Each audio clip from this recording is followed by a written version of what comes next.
Last, but certainly not least, I call him brother, I call him friend, I call him mentor.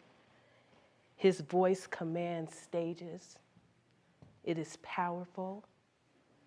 This man is needed in our community because of his story, because of his resilience, because of his perseverance, because of who he is. He's humble. He's transparent. He is love. He is light. So I bring to you Mr. Dwayne Meeks, who will share with us the power of giving. You have the stage.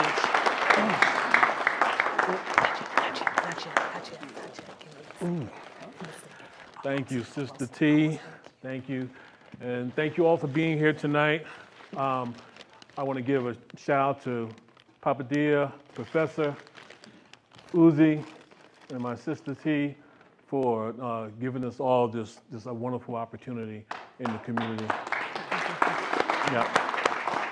Also, I want to shout out the love of my life, my mother, and the second love of my life, Tia, was sitting right there with my partner. So, let me ask you all. First of all, raise your hand if you consider yourself a giver.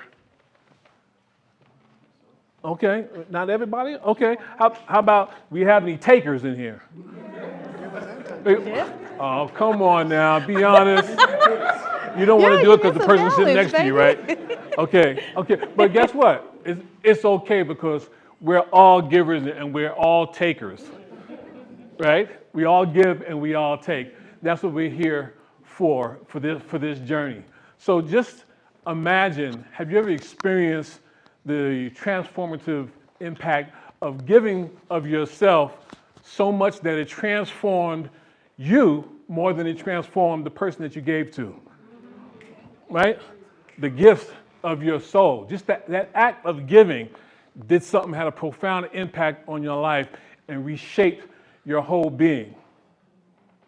In a world where we're obsessed with what's in it for us, consider what's in it for me, consider what's in it for us. And what the collective impact of giving of ourselves collectively, how it can transform our community. And also think of a time when you gave something to someone and it changed their life. And how did they pay it forward? The word giving appears in the Bible over 2,100 times, emphasizing its principles and its practices. Look it up for yourself. Brothers and sisters, tonight we're going to talk about the profound essence of the power of giving. The universe has a banking system that you have to deposit into, and it's called giving. And then and only then can you tap into withdrawing what you gave. You can't withdraw what you didn't deposit. So with that, I'd like to share 3 ideas with you that I hope resonate with you. I hope you take it to heart, and I hope you take action. Number 1, mindset. Giving is a mindset. It's a lifestyle. It's a way of living. It's not about writing a check and giving it to someone. It's about the intention behind that giving.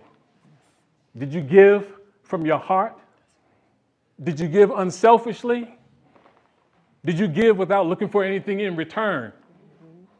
Mindset must be practiced every day of your life in order for it to become part of you. Number 2, giving is a spiritual transaction. You didn't know that, right? Did you? Did you know that giving was a spiritual transaction? Because it's energy. It's a spiritual currency, an exchange. That when you exchange that, you open up the doors of opportunity for unimaginable things to happen in your life because you're opening up the flow. When you give, your hands are open, not closed, which means you're letting it out and you're open to receiving the blessings. Number 3, divine favor. Everyone say divine favor. Divine favor. One more time. Divine favor. Louder, let's raise the roof. Divine favor. Thank you. It has to resonate with you. You have to believe that giving creates divine favor.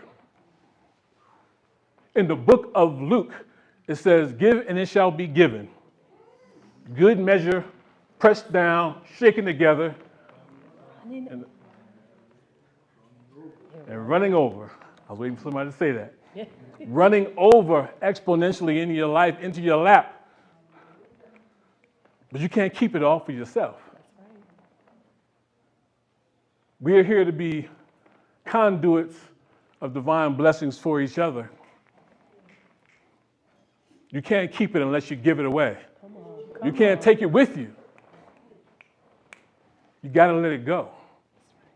I know you've heard this saying, you've never seen a U-Haul behind a hearse, right? So what do you do with that, with those blessings? You give it away. Let me share a story with you. Many years ago when I was a young man and I was down and out, homeless, and on drugs, I had a conversation with God. I got down on my hands and my knees and I said, God, if you give me the opportunity to turn my life around, I will shout your name out for the rest of my life in everything that I do. God saw it fit to put somebody in my life who gave me an opportunity to turn my life around. And I haven't looked back since.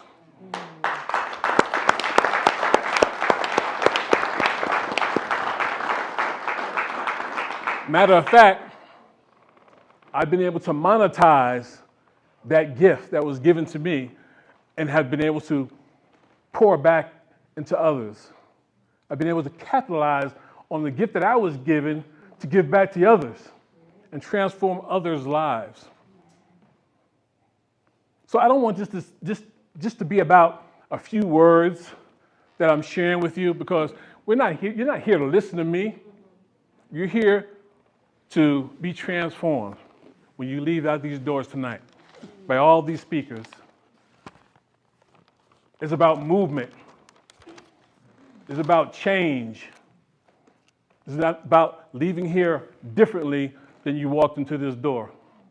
So I have some action steps that I think might be helpful to you. I'm going to give you 3 of them.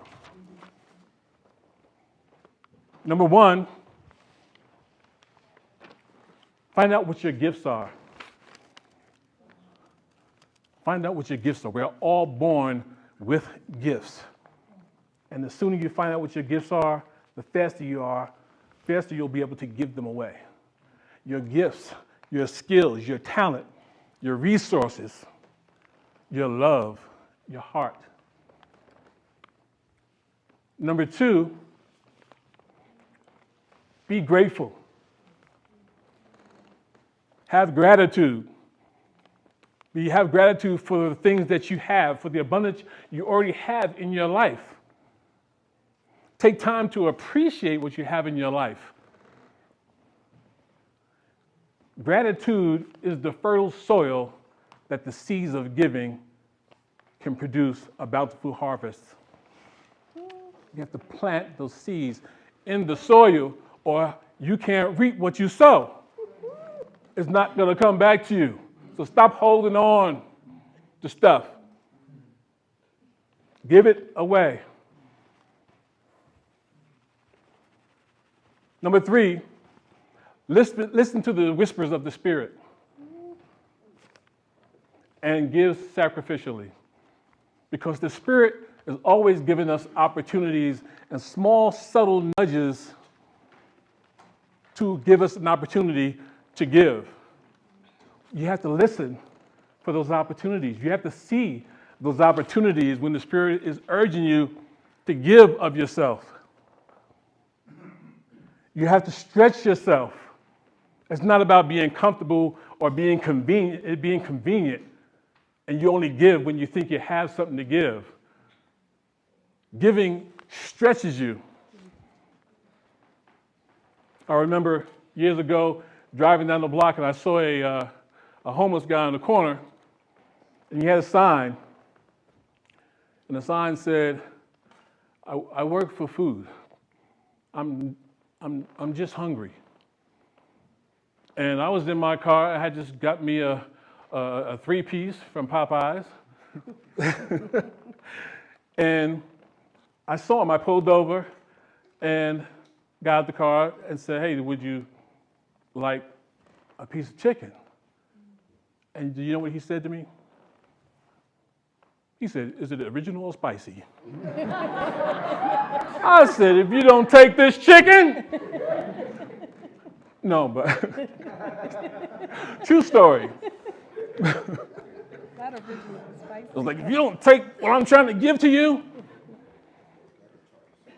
But the lesson for me that I learned was when you're giving, it's not for you to judge whether or not they receive it or not.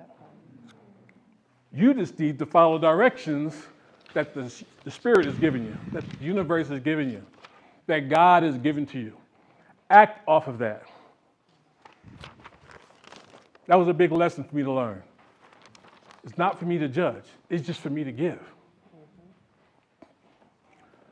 So with that, as I wrap up, I'd like to ask all of you, this is just not a motivational moment that I want to fade away. I ask you, how do you want to give to your community?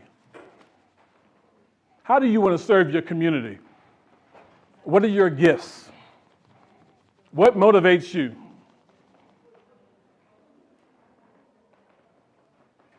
And take it to heart.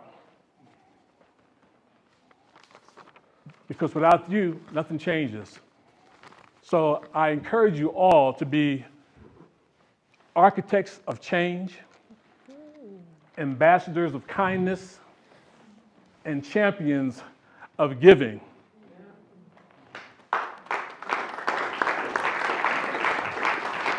Because the world not only needs it, it deserves it. And the time to act is now. Thank you. Thank you. And may I have one more ask of you guys. I wouldn't be here.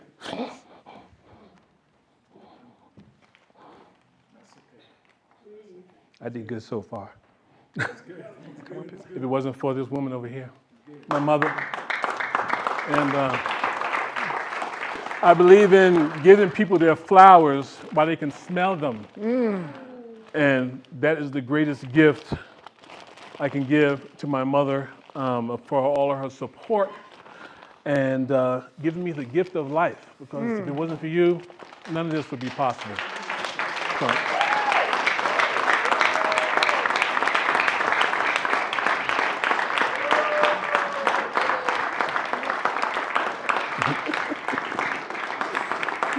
Boy, y'all made me cry.